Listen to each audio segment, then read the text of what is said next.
Hello everyone watching. In today's video, I'd like to talk about my wondering when I was watching cartoons. Like you guys, I grew up watching a lot of just cartoons. One of my observation while I was watching cartoon was that why does the hero always give some time to the villain to transform into more powerful form?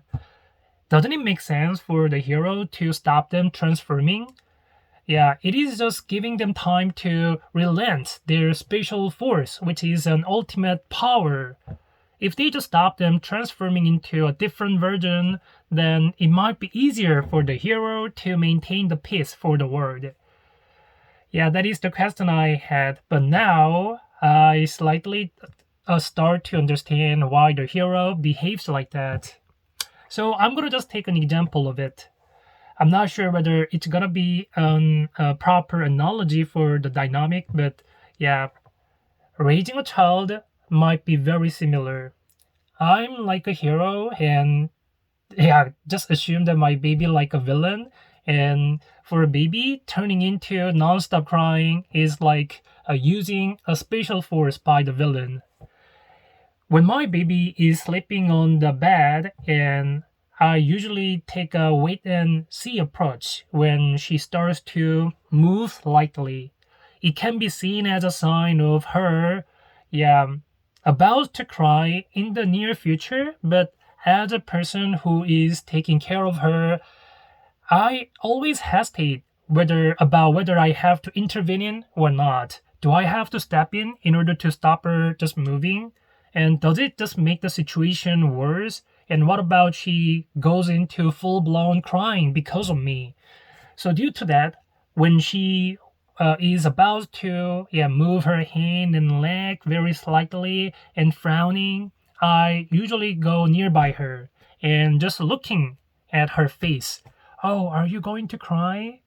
Then in the end, yeah, it's definitely happening for her to cry. So isn't it very similar for the hero to behave like me? Because the hero didn't know whether it's a proper approach to stop the villain transforming into a different form. What if my behavior makes the situation worse?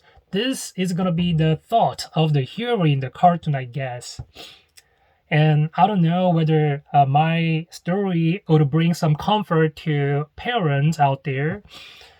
But no need to blame yourself for making your baby crying, because it's natural for us to make mistakes. It is our first time to raising a child.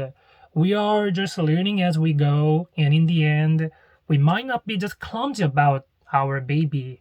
And yeah, it's also okay to just make these kind of mistakes on the road of raising a child, because that is the path of parents who had undergone the similar way before.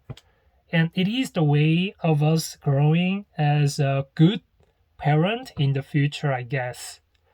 Anyway, thank you for just watching my story about raising a child and ridiculous analogy about this between the cartoon and raising a child. And thank you for watching. Bye bye.